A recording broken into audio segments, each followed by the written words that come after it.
Oh, there we go. You're good to go? All right. Well, hello, everybody, and welcome to the Talk to Danielle podcast. I am your host, Danielle C. Baker. And before I introduce you to today's guests, I will say the usual, just like, follow, and subscribe to whichever channel you're watching or listening to. And just that way you can get the notifications on when the new podcasts come in. We do have one episode every week that comes out every Thursday morning. It comes out, it's available on many, many platforms. And today's topic is one that I find very important. And it's, we really need, I say that to every episode that I do, but we really need to talk about this. I've noticed it a lot working in schools for almost 2 decades. We're going to be talking about how we need to change the world's view on women with ADHD.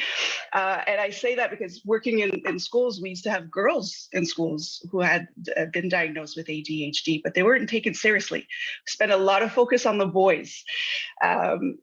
But when it comes to the girls, we're just like, it's okay. You're just looking for attention or things like this. But that trickles down. We're not giving them the tools. We're not giving them the resources. They're kind of just being brushed off to the side. They know that something's different. They see all the attention that the boys are getting, and it's just not fair. So I'm just going to say it's not fair. And as a woman, it's even, I think it just amplifies because you're expected to do so much things. And I've heard that, oh, it's just mom brain, or you have a lot on your plate. You're playing the super mom, you're playing the superhero, and you know there's something wrong, you know there's something off. And those who get the diagnosis later on in life also have to accept that it's kind of a punch in the gut. And I was talking to my guest about that. So long introduction just to say that I have Brianna Hosack on with me today. She is an amazing coach. I'll let her introduce herself in a bit, but she helps women, mompreneurs, women, mom bosses, boss moms, and all of that to deal with it, how to manage all of that and be the wonderful people that they are. And what I love about it, before I give you the mic, Brianna, is how you say, the world needs people who think differently, come up with new ideas, new solutions. And moms, that's what we do all day is and on the fly, like things turn quick when you're a mom, when you're in business. And so I love your point of view on that. So thank you, Brianna, for joining me. And can you tell us a little bit about yourself? Hi, thank you for having me. Yes, I can. So I am an aligned impact and productivity shaman. And that is such a different title that most people are like, what does that even mean? And it is because I integrate so many different parts into what I do that it's really hard to put it all in a title, right? So, but I kind of include the spiritual side of things, the life work balance side of things, and yeah, I've really focused in on the ADHD part of it, and that is because there are not enough advocates out there for it. So I love this whole topic, obviously, or I wouldn't do it. But so I am a coach or mentor for women who are running a business out of their home, particularly if they have young kids at home with them and they're trying to juggle it all. And when you've got ADHD thrown into that mix, it is a whole different ball game. And so the spiritual side of things is more the solution side of what I do is including that spirituality. But yeah, absolutely working with women who are, and either way, whether they were diagnosed younger or later on in life,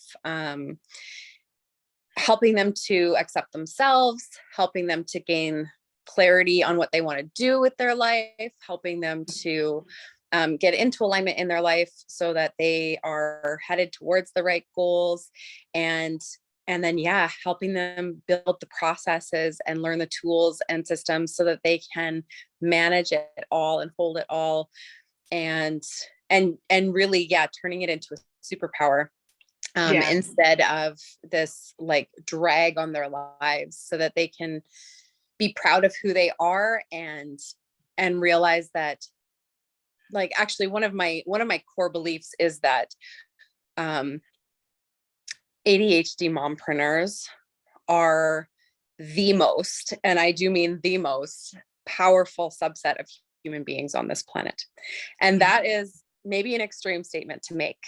But I do believe that the combination of being a mom, an entrepreneur, and having ADHD just really, it gives you a different perspective. It gives you a different way of thinking. It is, and the impact and the change that we can make on the world when we have fully accepted ourselves and have learned to use our what have been struggles as a superpower. It just, we can amplify it in a way that nobody else can. And by hitting it on the two levels, right? Because we're hitting it ourselves, we're impacting the world, and we're also impacting the world through the next generation, which is the mom part of it. So yeah, that's kind of, I'm not sure if that answered your question. That is wonderful, actually. And I love, you said some really, really powerful things there, where I believe too that where we're at now, we need people who look at the world differently. We need people who see things differently, will react, not react, I'd say more see a different side that most people, or those who kind of follow the wave, would not even think of. So I think that is wonderful. And what I love what you said is, once we accept who we are, because that is definitely, once you get that level, it's, the world opens up to you. It's just incredible. And I see it happen. And like you said, it's just, that impacts the whole family, and it becomes exponential through one child. You're changing the world exponentially. So it's just wonderful. Exactly. You did mention, yeah. So absolutely, I believe that it is like you say, it's a strong statement, but I think there's a lot of truth to it. Absolutely. Can you tell us a little bit, before we get into what you do, and you know how it affects the lives of the women that you work with? What are some of the biggest challenges that women with ADHD face? Well, okay. Women in general, not even just women with ADHD, but women in general are basically expected to have certain natural skills without any training. We're just supposed to know. Okay. Right. And this is a pet peeve of mine, obviously, but you know, we're just supposed to know how to take care of a house. We're just supposed to know how to raise happy, healthy, confident children. We're just supposed to know how to be organized enough to remember all of the appointments and all of the events, and organize all of the events and all of the things. And when you become a mom, that doubles and then triples and then quadruples, depending how many kids you have, right? It just keeps adding to it. But all of a sudden you're supposed to not only be organized yourself, but you're supposed to keep other humans organized. And as it, like, in general, because of the way that society is going now, so we're so busy all the time, right? The world is on such a fast track all the time, that the community and the way that women were raised in the past. Now, I am all for progress and for women's rights and women being equal and being able to work and all of this stuff.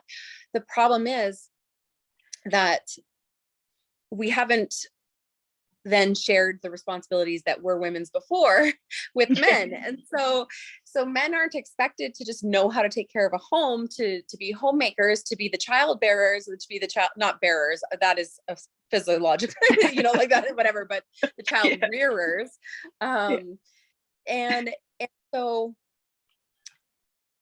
without passing on some of that burden, when we add the feminism and working outside the home and all of this stuff, we put so much on women's shoulders. And we're not allowing the wisdom to be passed down through the generations like it would have been before. So instead of, you know, mother to daughter and community, like all the women getting together to bake or whatever the case may have been, that's how you learned those skills. Well, we're not learning those skills now because our moms are working outside the home, right? So it doesn't just come naturally. It's not just something that we intuitively know. It's something that you have to learn. And some people, of course, have a natural inclination towards it, and they learn it more easily, but they still need to learn it. It's not, you don't just know it. And so that's women in general. And when you add ADHD into the mix, those things in particular are what we struggle with. Mm-hmm. And we're expected to just know them. And so when we're failing, quote unquote, at that, people are like so judgmental. So they're disgusted. They're ashamed of you. Like when it comes to, as a child, especially, it's like, what's wrong with you? Why are you not, doing things the way that they're expected to be done? And then as a woman, you're expected to have mastered basic life skills. But I can tell you right now that going into adulthood, I didn't have habits in place of taking care of myself physically. And that includes brushing my teeth consistently, having a shower regularly enough. All of that's like the basic functioning wasn't in place because I wasn't given the supports as a child to manage my ADHD. Right. And I've seen, like you ask about how does this affect women? Well, like I have, one of my exes had ADHD as well. So I've seen like the man's side of it and the woman's side of it. Right. And he can literally just be like, well, I don't know how to do that. And it's like, no big deal. Nobody cares. Nobody's like, what's wrong with you? He can be like forgetting everything and so unorganized, and nobody expects him to be otherwise. Yeah. And every woman that he's been with, myself included, took over all of the things that he just couldn't do because he has ADHD and he just doesn't get it. Right. And the thing is neither did I, but I still took it on. Right. Yeah. And nothing against the guy. I actually, like, we still get along. He's my oldest's father. And like, he's great, but really men in general are just not expected to have those same qualities. And so, for women with ADHD, the expectations are astronomical. And they are so much farther out of reach than they are even for the average woman. And when some of the things that we struggle with, right? The time management, the memory, all the executive functioning things, like all the planning and the emotional self-regulation and all of it, they're all pieces that are just so inherently expected of women. And so it's like, well, you're a woman, so you don't need help with that. Exactly. Yeah. But yes, I do. Yes, I do. Yes, we do. And absolutely, like I have my oldest for sure. I haven't actually gotten her diagnosed, but for sure she's got ADHD. And I, even having lived with it my entire life, I didn't have access to the tools to give her. And even like teaching other people and coaching other people, I still have not been provided with some sort of like, there's no guidebook. I mean, there's no guidebook for any parent, but there's no guidebook that says like, here's how you help a 12-year-old ADHD girl who is struggling with life in general. Yeah. Who feels like she can't show her emotions, who feels like she can't do anything right because she always forgets everything, or she's always running behind, or she, all of these things. And it's like, I can accept her, but how do I make the world accept her? I can't. Exactly. Yeah. And so if I can't make the world accept her, then how do I teach her to accept herself so that she can still succeed? Anyway, it's a struggle. It's definitely a struggle. And, there's all kinds of things, the hyperactivity side of being ADHD. I would say that I am like the literal definition of the H in ADHD. that's a thing that I say a lot, because I am like, go, go, go, go, go, go, go, go, go all the time. Like, Yeah. I can't stop. I'm just like, phew. And I've turned it into my superpower. I teach productivity, and productivity is like not an ADHD strength, but that is what I coach on. Right. And it's because I have literally made it like, I can balance so much. It's incredible. And I Yeah. can speak proudly of that now, because I've done a lot of the inner work. Right. But a lot of people, when the hyperactivity is their issue, or a lot of women, sorry, get labeled as not ladylike, because they're running around crazy. And I will be crazy. I'll be down on the floor rolling around with my kids, screaming and laughing and being insane. And that's not ladylike, right? Right. um, and I'm very distractible.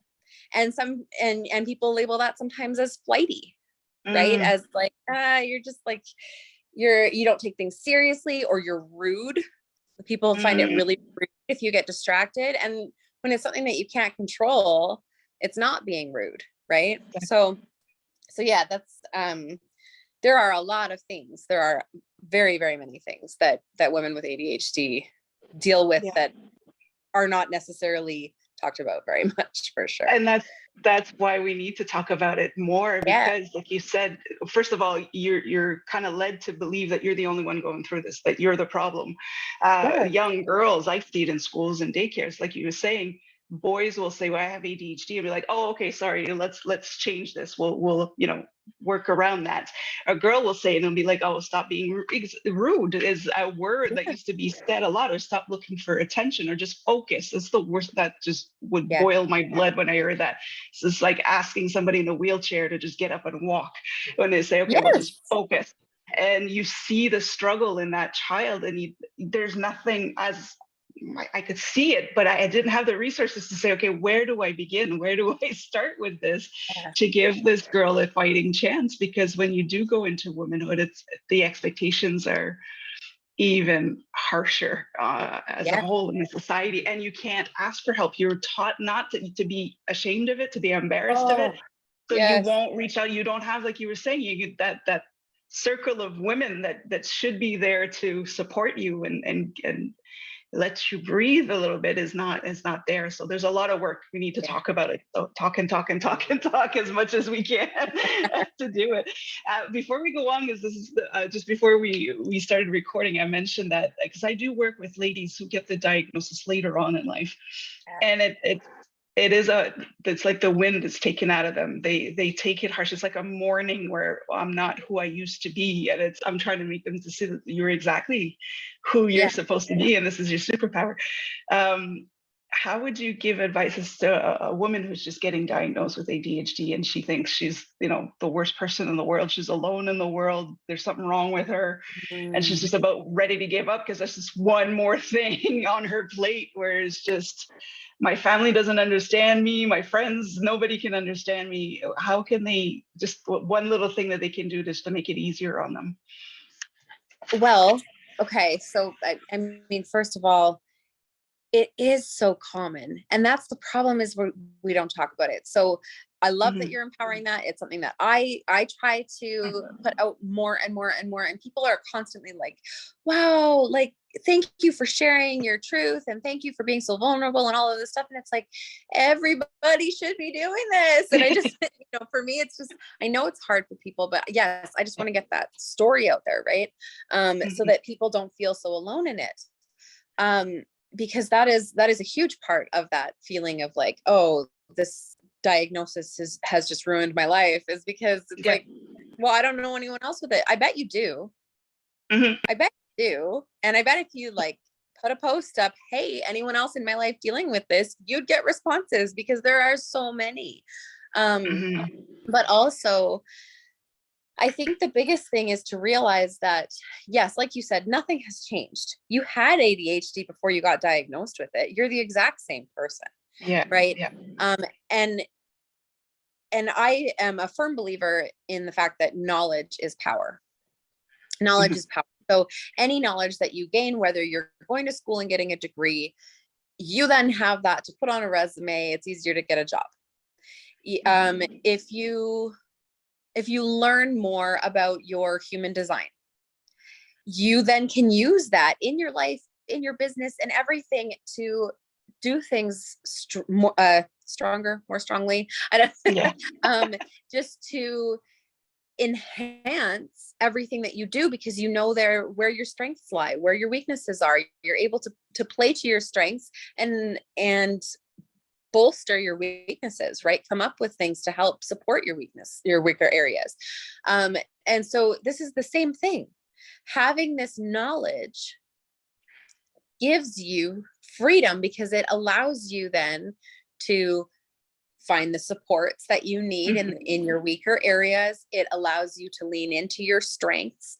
It gives you a starting point, so you can research, so that you can find solutions for yourself, things that you struggled with for years possibly, and have never been able to find a solution for.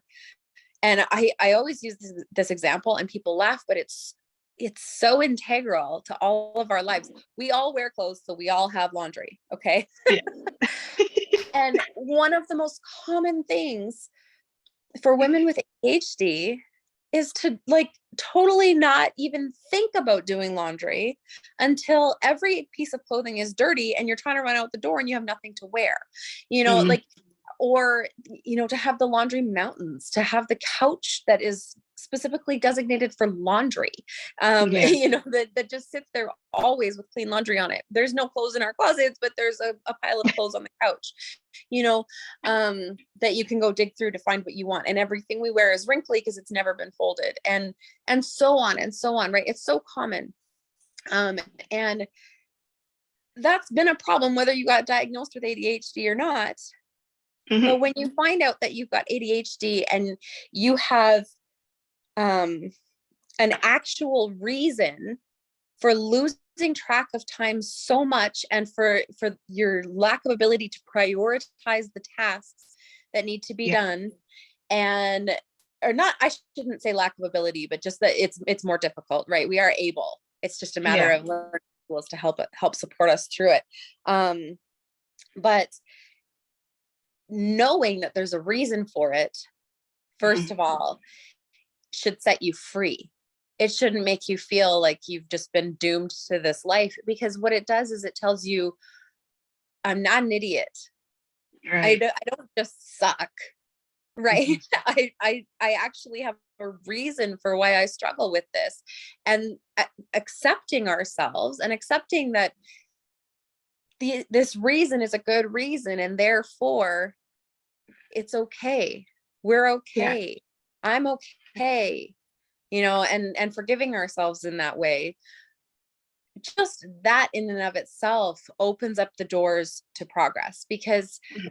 when we can't forgive ourselves, we also hold ourselves in the place where we can't grow, right? When we are like, I just suck and I'm a failure and I can't do anything right, we keep ourselves in a place of not being able to learn and grow and move forward. And so you can't fully accept yourself if you don't know yourself. And having an ADHD diagnosis just allows you to know yourself. That's Yeah. really all it is. And so that you then are able to take that and move forward from it. Take that and use it to learn in a way that is supportive of your ADHD brain, and to find tools that work specifically for ADHD people, and so on. So I think it's a really empowering thing. I know that it can be I can see, I guess, why it would be a scary, unwelcome thought. But yeah, first of all, just know you're not alone. Know that you are not alone. There are so many millions of people in this journey with you, and so many of them are women. And I do want to say, like, if you get that diagnosis, start sharing it loud and proud, because the more of us that do that, the more acceptable it becomes. And that helps other women in the future to not feel that same way that you felt when you got that diagnosis. Yeah. So, No, it is important to share, so that others can also accept the fact that they have a superpower and nothing's changed. They are exactly who they are Yeah. meant to be, and to embrace that. Yeah. And to talk, I would say even further, to share how it feels for you, Yes. inside, because a lot of the times women will not have the words to express how it all feels. Because I've seen that when they Yeah. start talking about how it feels, and it's just all of a sudden you can tell they're, and then I can't manage this and I can't do that and I can't keep track of this, and it's like you just drop a roll of paper and it just keeps unraveling, Unrolling. unrolling, and you're pulling it back together, but it just keeps rolling away, and Yeah. what it And it's a big visual. mess that you're pulling back together because you're trying to do it so fast. You're Yeah. trying to do it so And fast, so just and share that's it. the Yeah. thing is again the women in general not being allowed to have feelings, not being allowed to be upset, not being allowed to stand up for themselves, or all of this stuff that really ties into that as well. Because if and like you said, yeah, sharing how they're feeling, that's a really important part of it, because that's another subject we need to talk more about, is how we actually feel, Yeah. right? And allowing ourselves to feel. And I mean, I was raised in a way that left me like incapable of Mhm. feeling a lot. Like I literally just kept buried everything. I actually don't have very many memories of my childhood, because Mhm. I literally blocked everything out, because anything that made me emotional was unacceptable, and I just Mhm. moved I moved past it, I buried it. And I literally don't remember. And I found I actually discovered more recently, which was very traumatizing for me, and I'm working through it still. But I was doing the same thing to my daughter without Yeah. even consciously recognizing it. Like, you're fine, you're fine, you're fine. You're okay. You don't need to cry. Like, I was uncomfortable with her feelings because I had never been taught how to be comfortable with my own feelings. And so Yeah. I have had to, in the last few years, really get down and dirty with my own feelings and start to feel my own feelings. And it is very traumatizing.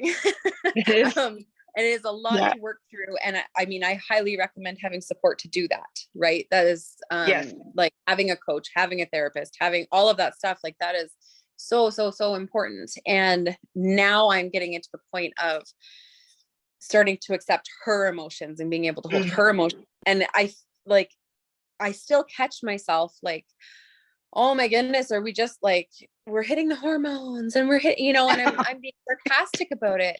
And then I'm Yeah. like, oh my gosh, like, no, this poor little girl she's 12 now, and she's never been allowed to show her emotions. Of Mhm. course she's breaking down every 5 seconds now that I'm letting her show her emotions. So That's great. even if it wasn't hitting her preteen years, this I think would be happening. And so it's been a lot. But Mhm.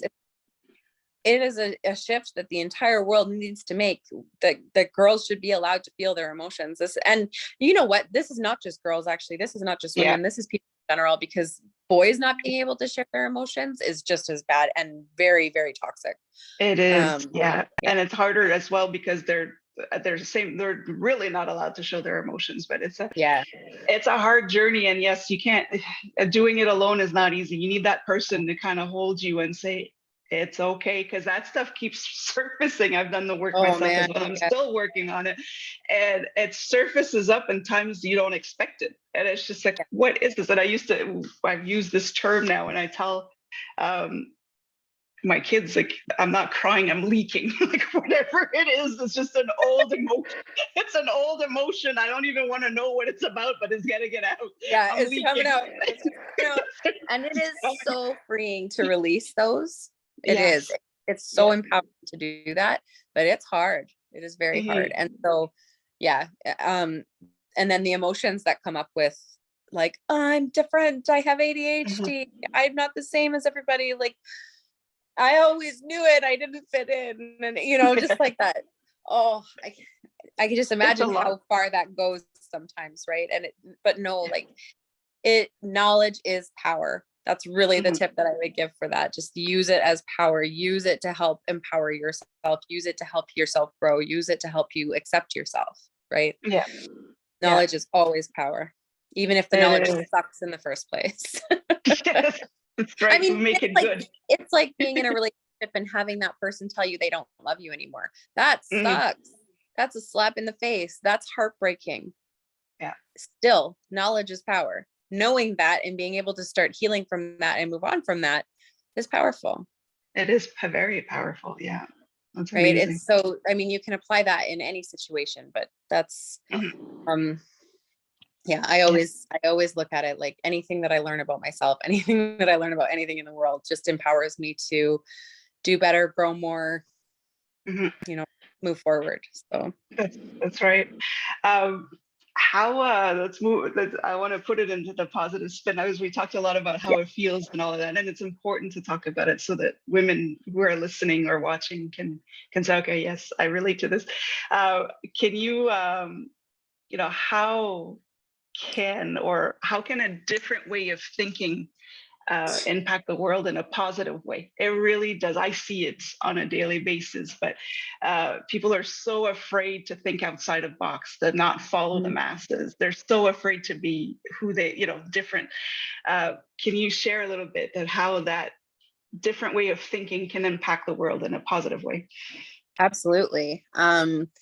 So this really ties into a few of the things that I've said. But the ADHD mompreneurs being the most powerful Hmm. subset on the planet, Yeah. um, because we are able to affect our communities. Usually moms are the most active in their communities out of anybody, Mhm. right? Expected of us. Um, um, and when you're an entrepreneur, when you are breaking new ground, when you are um, trying new things and exploring new options and all of this stuff, you Hmm. are opening the path for future generations to have things be different than they are now. And so, I mean, it's the same as inventing the light bulb or anything. We didn't have electricity, now we do. Well, we didn't accept that women needed support just the same as Yeah. men do. Now we do. We didn't accept that women should be allowed to work outside the home. Now we do. Hmm. Every new thing that we accept and grow into improves our world. Like I said, I'm all about the feminist movement. I think it's fantastic, but at the same time, there are pieces of it that haven't been sorted out yet, like Yeah. sharing that mental load at home, right? And um so blah, blah, blah. I got off track. That's okay. And No, we're this talking. is part of ADHD. Um That's so wonderful. Yeah. being accepted for exactly who we are by other people will never happen if we don't talk about who we are, if we don't start spreading that knowledge throughout the world, right? And so um for me, I know personally, like I am supposed to help change this world. It is part of my purpose here. Like I have such a soul calling towards it. It is just Mhm. unavoidable. I can't do otherwise, right? I've always um right from a young age, I have been willing and able and comfortable with sharing my truth. Mhm. Even when I had to like bury it for other people, even when all of that, I've never been afraid to say the truth of like, this is what I feel. This is what I think. This is what I know. And I mean, I got a lot of flack for it when I was Mhm. growing up. And now I get a lot of like, you're so brave. How do Yeah. you how do you do this? Where do you get that strength to? And it's just, it was literally, I was born with it. And I believe that was for a reason, because I am meant to help change the way that this world looks at it. And um, so my biggest thing is there's two sides of it. One is accepting ourselves, and one is helping other people to accept people like ourselves. Right. And so um as we change the I can't think of the word, but like the way that it's spoken about, the way that it's thought of in the world, Right. um people will start to accept you. And people in my world do. Like it has become more well known in my circles. And so I'm just accepted as I am. And when I'm accepted as I am, the pathways open up more for me to accept myself on a deeper level. And they open up for me to change things a little bit at a time, right? I'm able to change how I do something, or how, and change always starts inside of ourselves, right? So changing the expectation of girls over boys. For example, my son does the unequal amount of chores as my daughter around the house. And they're not just like the boy chores. I don't just like, oh, you shovel and you know, things like this. It's like, no, you help with the dishes. You help with the laundry. You help with, first of all, because I think that boys should be capable of doing these things. And that it will help and then this is the ripple.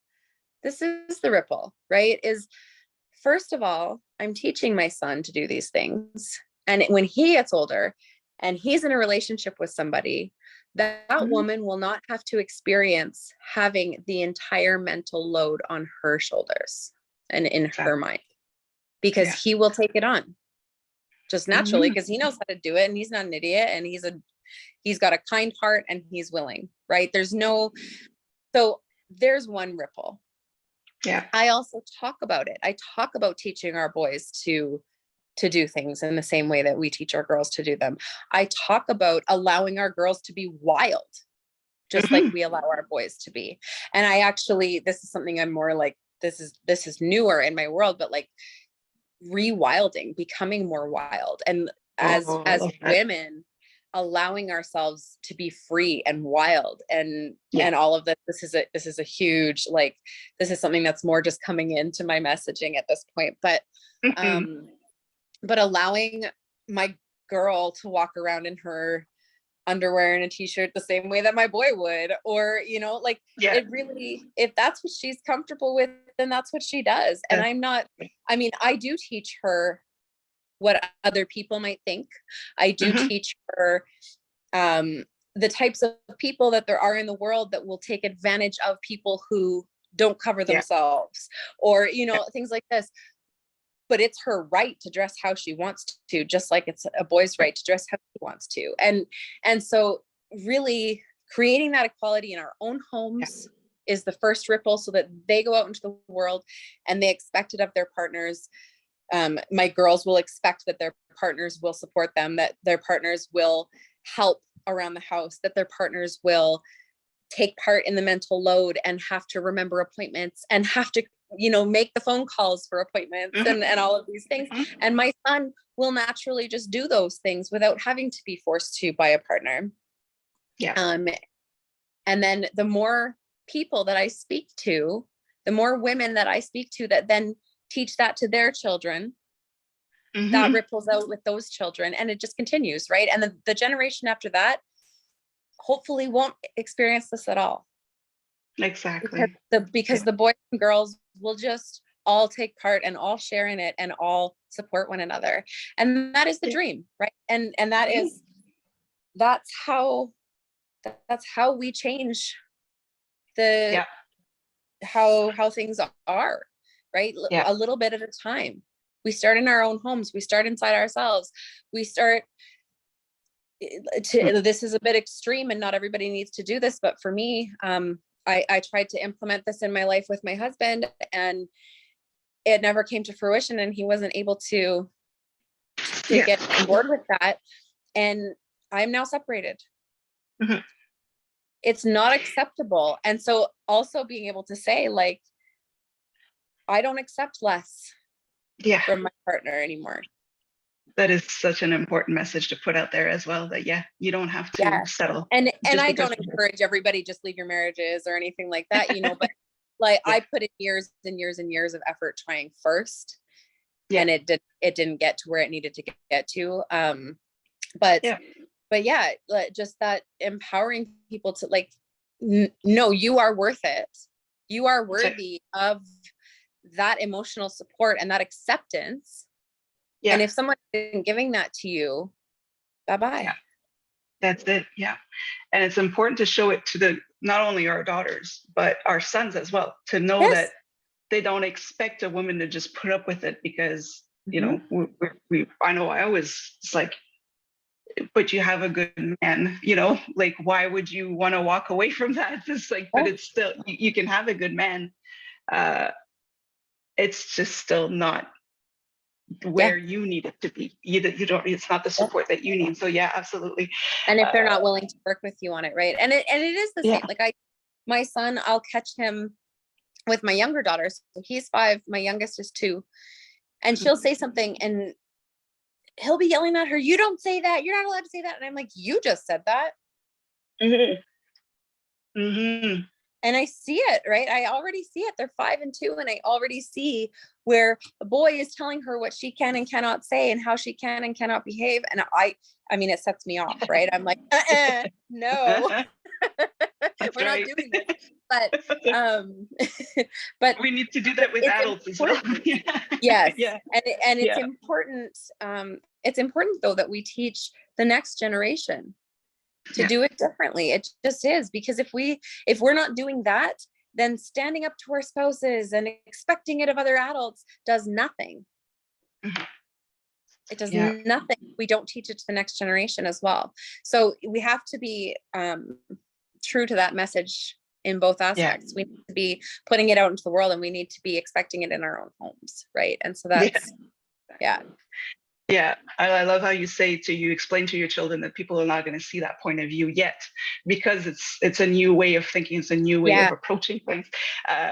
To prepare them and say they're not always going to agree with you, but just keep going with what you're feeling, and if it feels right, then it's right for you, and it's important. Oh God, I could talk to you all day.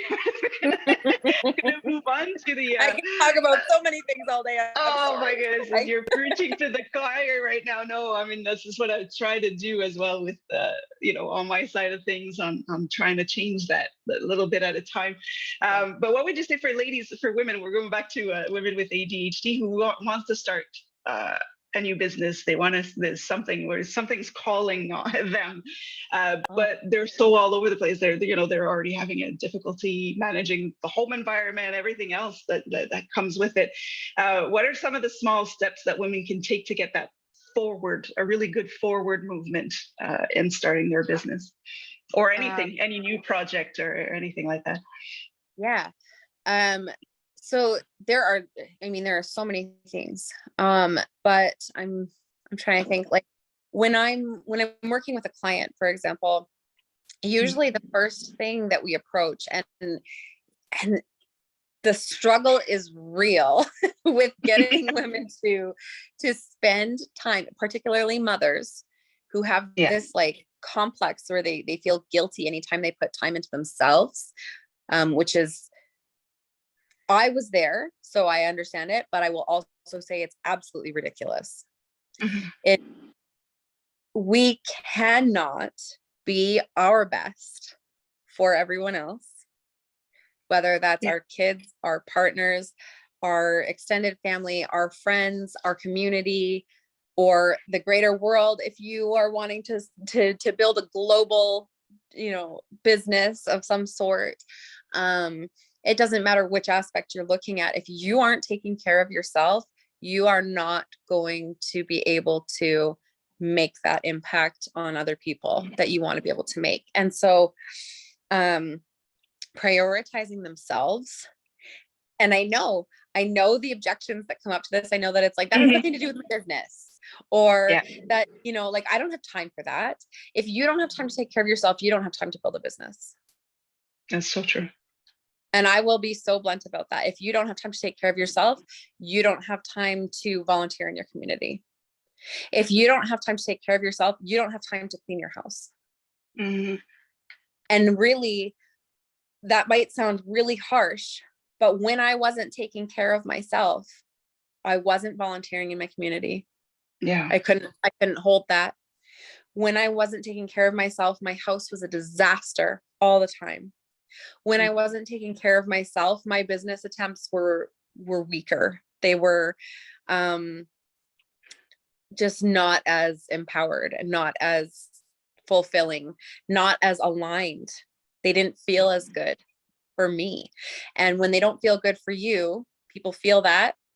Yeah. And then you don't have success in business either. Now, I've been an entrepreneur also for over 10 years now. I ran a day home out of my house. I watched other people's kids 50 hours a week. And I was also an unofficial parenting coach that entire time. Every family that walked through my doors asked for parenting advice. And I loved it, but it also wasn't in perfect alignment. It was just the easier thing that I could think of to do so that I could stay home with my kid. Right. And where am I going with this? The thing is, when I started taking care of myself, when I started, and people always hate this too, but I get up at 5 a.m. to take care of myself. Yeah. And I hate that. They all hate that. And I used to hate that. I used to be like, are you nuts? To people that would do that, right? Like, I like to sleep in. And I could, my oldest was the best sleeper. And she just, I could keep her up super late with me. And then she would sleep in all day and I could sleep in all day. And it was fantastic, quote unquote, right? It was horrible. It was not a good thing. It didn't serve her well going into school. It didn't, like all of that. But I get it. I used to love to sleep in. And now when I sleep in, I have the crappiest days. I just really do. Nothing seems to go right. Things aren't working smoothly, all of that stuff. And it's because when I get up early and I spend some time alone on myself, on what matters to me, on filling my cup, I am so much more powerful. Like, it's literally like filling yourself up with this bright white light that then you just shine throughout the day. Right. Yeah. And I've heard the quote, pardon me. It's been weeks and weeks of illness. It's almost gone, but the more I talk, the worse it gets. But there's this quote that we were never meant to pour from our cup. So when people talk about pouring from an empty cup, how that's impossible, or they talk about you need to fill your cup so that you can pour into other people's cups. No. Yeah. You need to fill your cup until it's overflowing and pour into other people's cups from the excess that flows out of your cup because it can't fit. You need to take it beyond filling your cup. Right. And so when I say that they need to prioritize themselves if they want to grow a business or if they want to, this is why. Because you take that time, and it doesn't have to be hours and hours. I spend a long time because I love it. I just love it. And, but it doesn't need to take that long. You can take 5 minutes, 10 minutes, 15 minutes. Yeah. But I do recommend doing it first. Get up before your kids and do it before they're awake, and you'll wake them up with a smile on your face, on time. You won't be rushing to get out the door. You'll be loving and happy, and they will respond in kind. Your kids will listen better. Everything will flow smoother. You won't be rushing around like a chicken with your head cut off, trying to find things in the morning because you're not running late, because you didn't sleep in, because you got up early and took care of yourself. Right? It all flows together. And when you do that and your kids feel that like they are your top priority, they don't even realize you were your top priority before they woke up. Right. Exactly. But they feel that deeply, that they are your top priority and that you love them so much and all of that. And then, you send them on their way to school and they have a better day at school. And then they come home and they're not miserable. That's right. And you're not having to deal with so much drama. And that is time consuming and emotion consuming and all of that stuff. And the kids that are staying at home, your younger kids, when they've had this like one-on-one contact with you in the morning, when they've had this, your full attention, your peaceful attention, where you're not like, they their cup gets filled. And then Mm-hmm. even the youngest of them is able to then go and do their own thing for a little Yeah. while and be happy doing that, while you then are able to focus on building a business. Mm-hmm. And I know that that seems so far out of reach when you are in the mode 24/7, because I've been Yeah. there. Yeah. And so, but this really was the key. This was the turning point for me. So, I mean, I can recommend all kinds of productivity hacks. I can recommend time management tools, Mm-hmm. up the yin yang. I really can. But Yeah. this is key. If you start taking care of yourself, and if you're already taking care of yourself and you're like, well, what's the next step? Yeah. Right? The next step is spending that one-on-one time with your kids, Yeah. because when their cups are full, they give you the space to do what you need to do.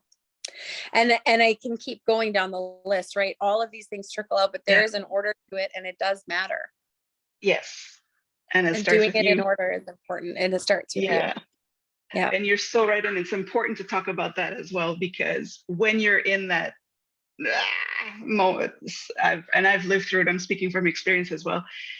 You don't believe that that's what you need to do, because you're thinking, how I don't have time. How would I even get up in an extra hour, half hour? But I did the same. I had to hit rock bottom to Yeah. finally say, okay, I get it. And then I realized there was a bottom to the rock bottom.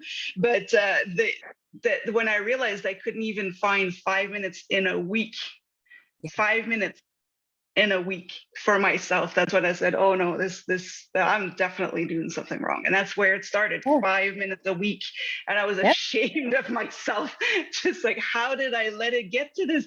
But then after that, I was looking forward to this. I was getting up at 4:30 in the morning Yeah. and just having my coffee, and I was so more calm about my day. It Yeah. really does work. So don't take, start as little as you can, but add to it. And Yeah. it just changes everything. It really does. And I want to point out, like you said, you were so ashamed of yourself. Oh my Yeah, gosh, let's let go of the shame. Let's let go of the guilt. exactly. We have been conditioned to expect Exactly. this of ourselves, ladies, right? Like Yeah, we are conditioned from a very young age to expect that we are going to do yeah, it all, manage it all, and be fine with it. yeah. And do it all alone. Yeah. And And yeah, and we're, and so and and if 5 minutes a week is all you can do, do it. Don't just skip it because that's you're it. like, oh, that's not enough. It's better than It's, nothing, right? And exactly. any little bit that you can do to refill yourself is Hmm. going to help. And when people say, like, I don't have the time, we have the time that we decide we have. So we choose what we Yeah, put our time to. It's a big yeah. thing. So one of the first things that helped me to start mastering my life was actually minimalism. And that is, a lot of people, when you hear that word, it's stuff. It's talking about getting rid of the stuff. But Yeah. with it, when you really start diving into it, you also get rid of things on your schedule. You get Hmm. rid of things in your digital world that are taking Yeah. up your time. I spend much less time on social media. I spend more again now that I run a business through social media, but I'm Hmm. still deliberate with my time on Yeah. social media, right? And I'm conscious of it. I'm aware of it.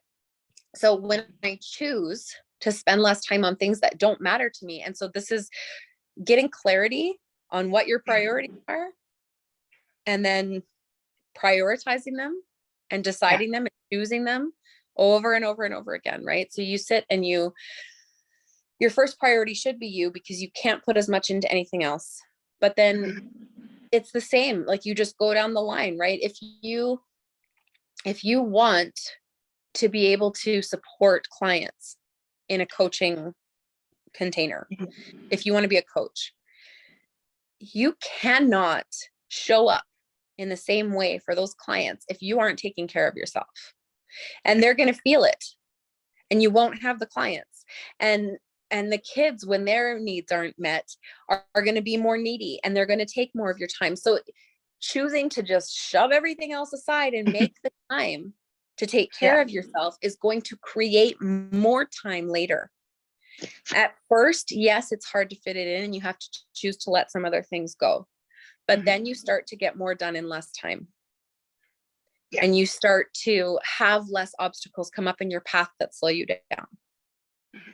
And it just all flows, right? When you take care of yourself, it all flows. And if you're an ADHD woman taking care of yourself, I will say I am less scatterbrained. I am more focused. I am able to harness my hyperactivity. I am able to harness my squirrel brain, as we like to call it, right? Yes. Just the distractibility, right? I'm able to like see the possibilities in everything. But now I am also able to put a pin in it instead and come back to it and have a system in place that will help me to remember to come back to it because it has so much potential instead of allowing it to take over what I was supposed to be doing. Right. And like, there's so many ways that we can turn our struggles into our magic. And it's, ADHD is no different. And I think it's more powerful. So, absolutely. Yeah. I'll bring in the alignment part of it now. How for yourself, because that's what I like about the work that you do is bringing it all in. Like it's a holistic approach of it. How do you keep a balance between work, the job, the kids, the home? What's your magic formula? Okay. So again, I start with myself. I put myself first, and our culture and our society tends to frown on that. Our kids should come first. No, my kids don't come first. I love my kids more than anything in the world, but my kids don't come first. If I don't put myself first, I can't take as good of care of them. And so as I have started putting myself first, I have become a better mother. I have become I'm more open to the emotions of my 12-year-old, like I said, right? I'm able to accept her for who she is because I have accepted myself for who I am. And I didn't accept myself for who I am by like, you don't just, okay, I choose it, I accept myself. Like, that's not how it works. You have to actually get to know yourself and spend the time with yourself and really understand your inner workings to be able to accept yourself, right? It's a time, like it takes time. And so putting the time into that was my first key. And then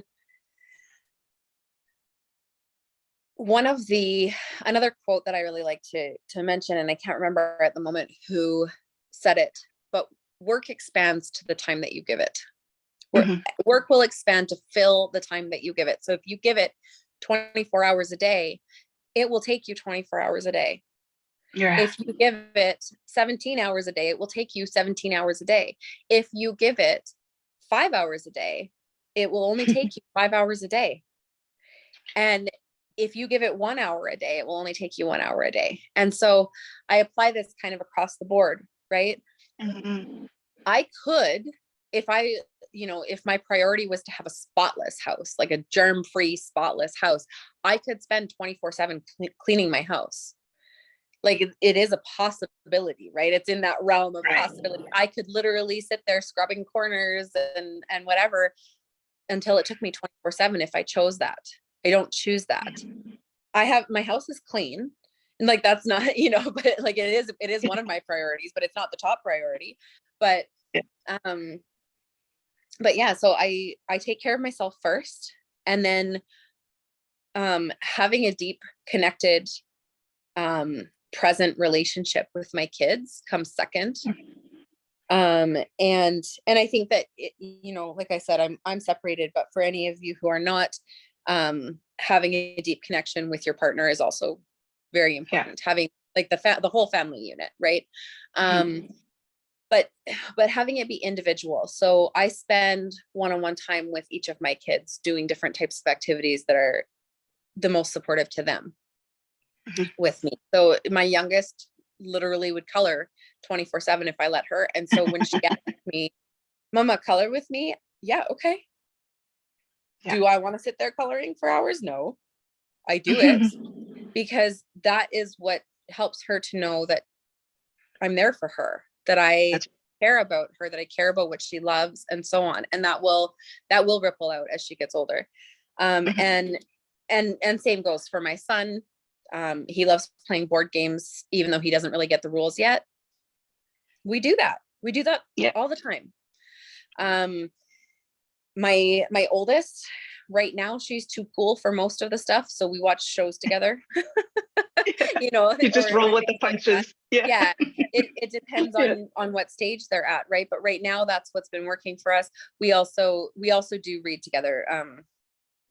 We're very slowly working our way through the Harry Potter series. We just don't do it often enough, right?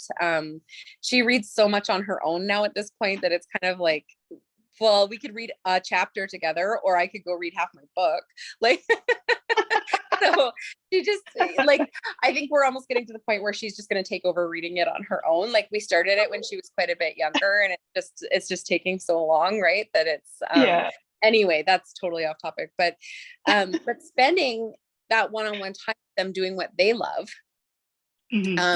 being willing to sacrifice of myself so that they can do the things that they love with me, so that we really build that connection, and having it be, I've created the life where I can actually be present doing those things and not worrying about work or answering that message, or I can turn off my phone, and like, the people in my life know that if they message me, it doesn't mean I'm going to message them back right away.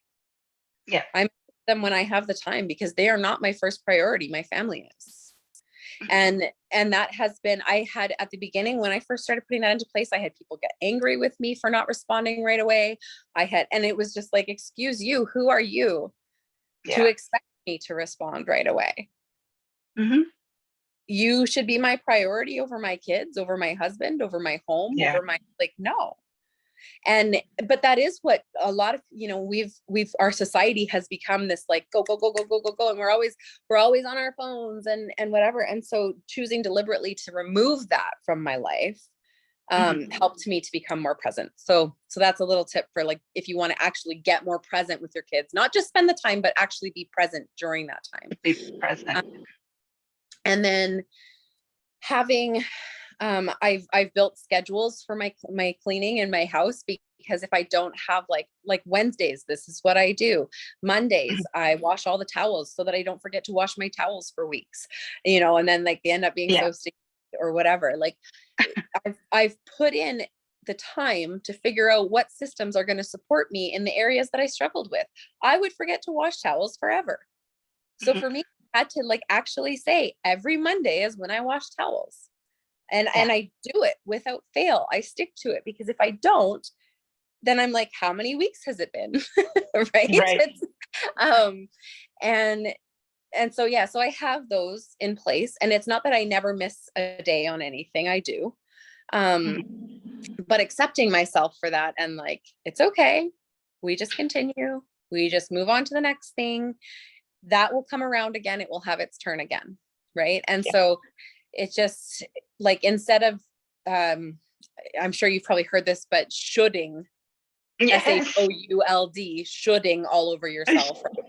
I should have done this, and I should have gotten this done, and I should have done that.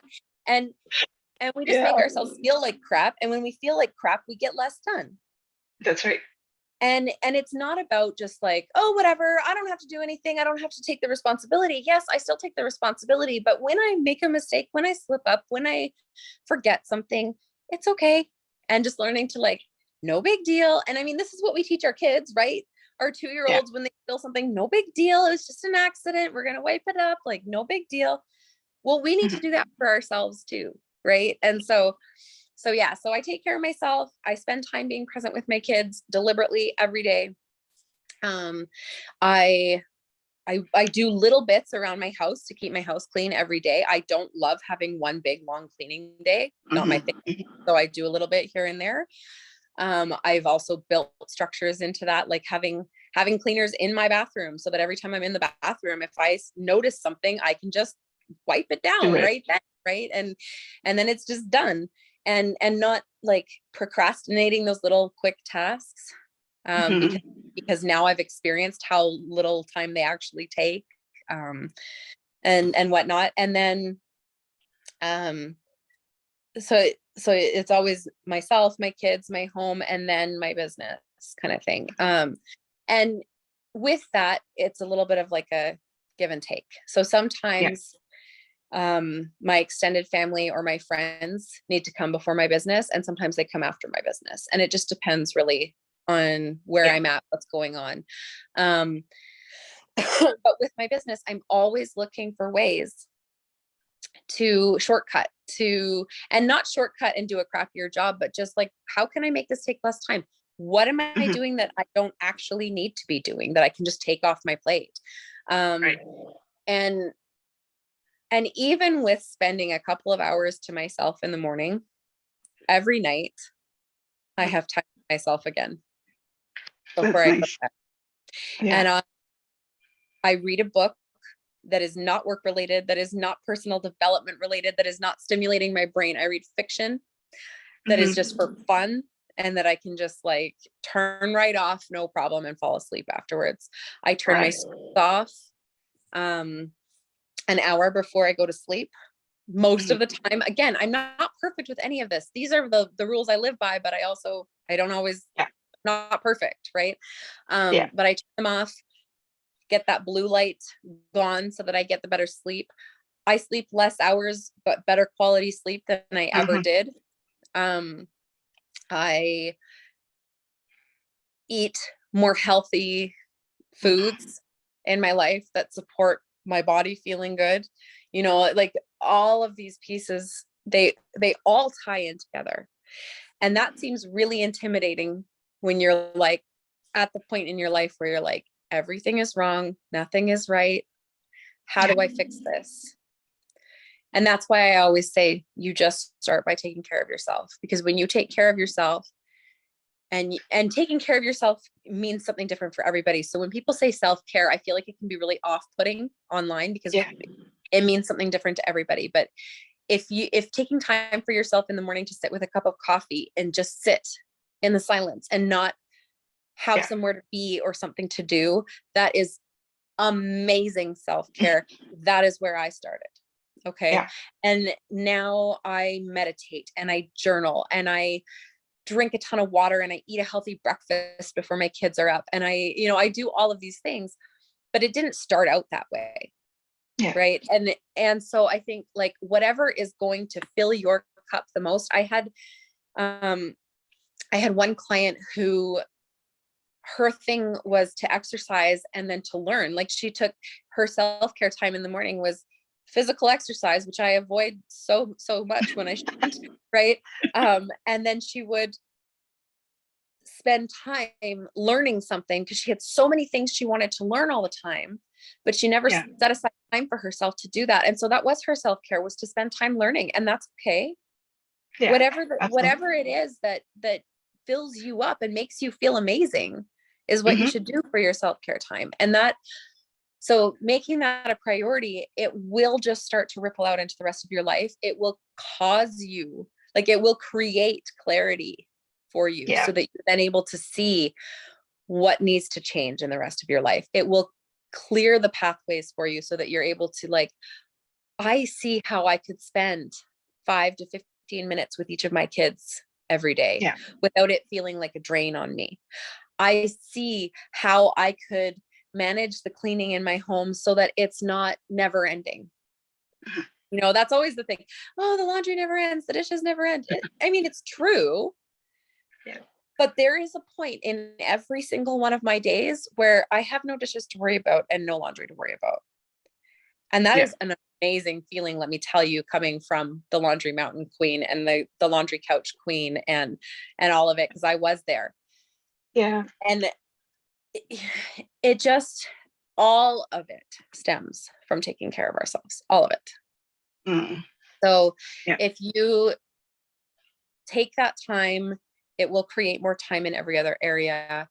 It will create the clarity in every other area, and you will then be able to find all the puzzle pieces. Mhm. And I mean, of course, I suggest getting support with this. You want to Yeah. do it fast. I mean, it took me years. It took me years to get to where I am. So I help my clients do it faster. That's right. That's really what it comes down to. So if you want support with it, reach out, and it doesn't have to be to me. Reach out to somebody. There's lots of gurus out there, right? That can help with this. Like and with whichever part you're struggling with the most. And you pick what works for you as well. Sorry. I'm sorry. Yeah. No, I was saying, and you pick what works for you, because what works for somebody may not work for you. Yeah. Exactly. Yeah. And my methods aren't always exactly what my clients need. And so we work out a method that works for them.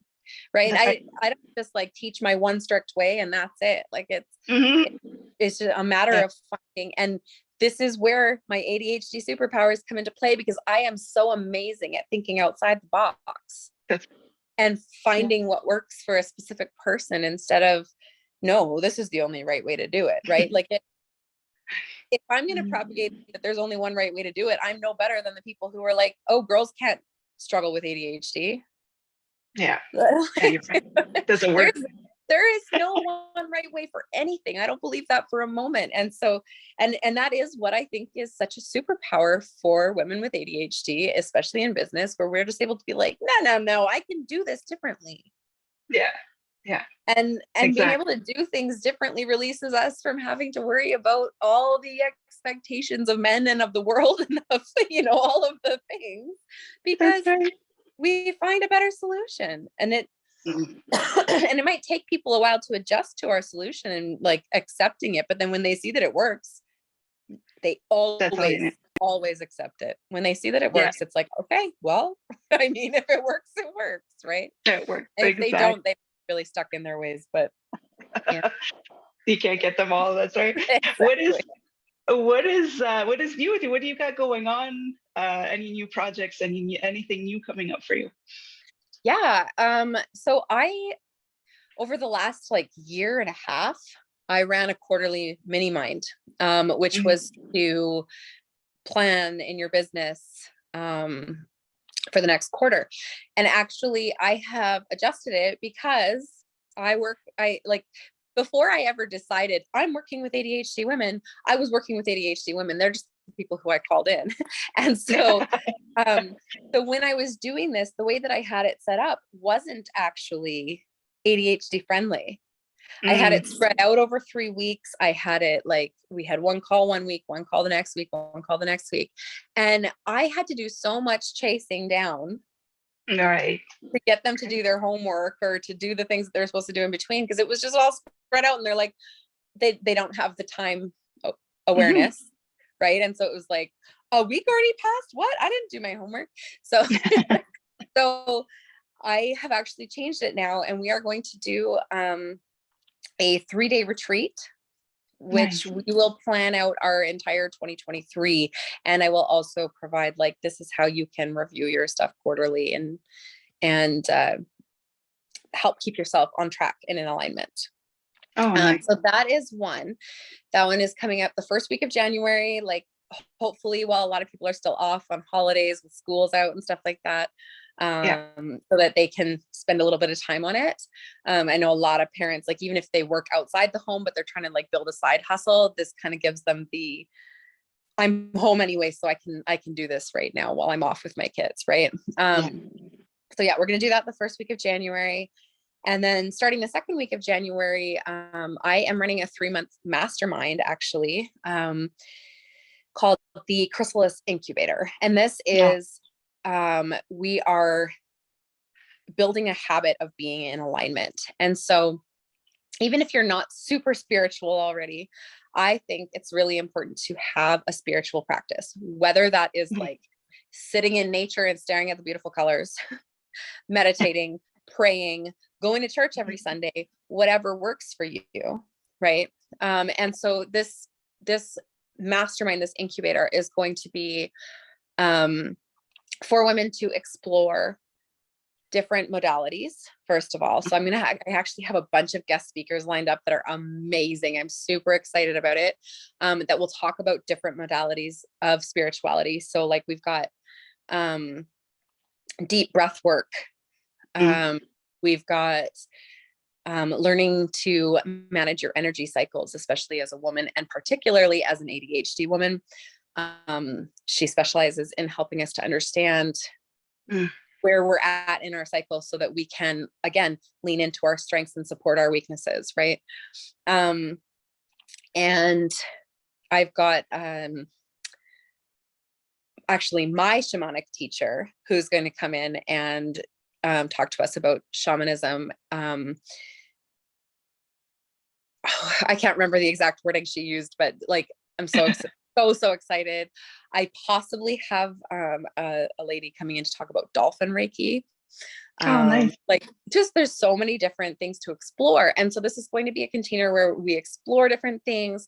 We practice, like there'll be space for these women to practice if they're learning a new modality that they got interested in, and then they're able to then practice it, as well as the accountability to maintain a daily spiritual practice of their own. And so whether that's meditation or whatever they decide on, just having the accountability to actually do it every day.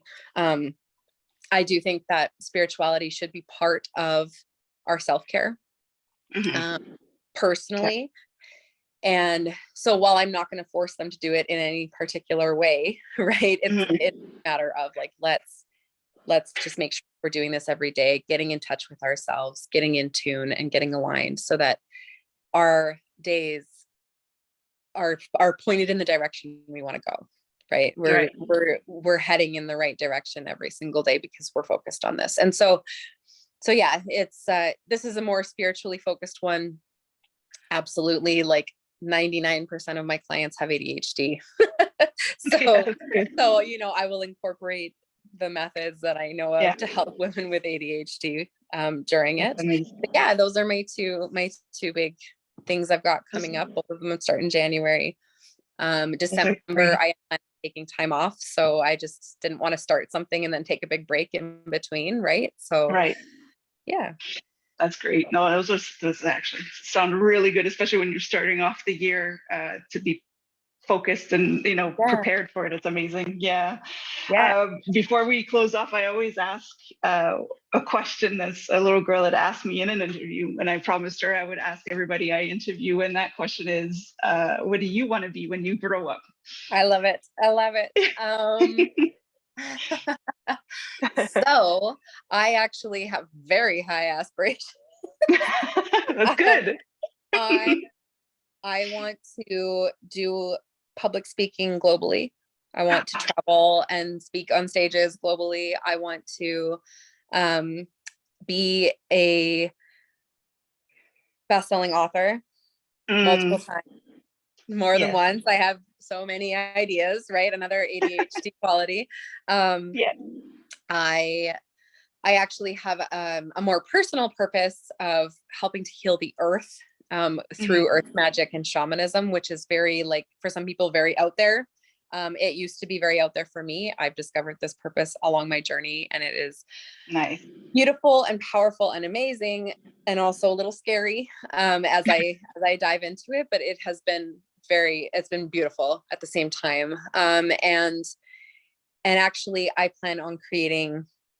There's a couple other things. I plan on creating a global online school for mompreneurs to access when they're starting out their business, to have it all in one place. Because when I started my online business, it was just like, what the heck? There's so much, right? Like, what programs do I use? What platforms should I be on? What, all of this stuff. So having all of that in there, having different teachers that teach like specific classes that these women can register for. So like an online college specifically for entrepreneurship for moms.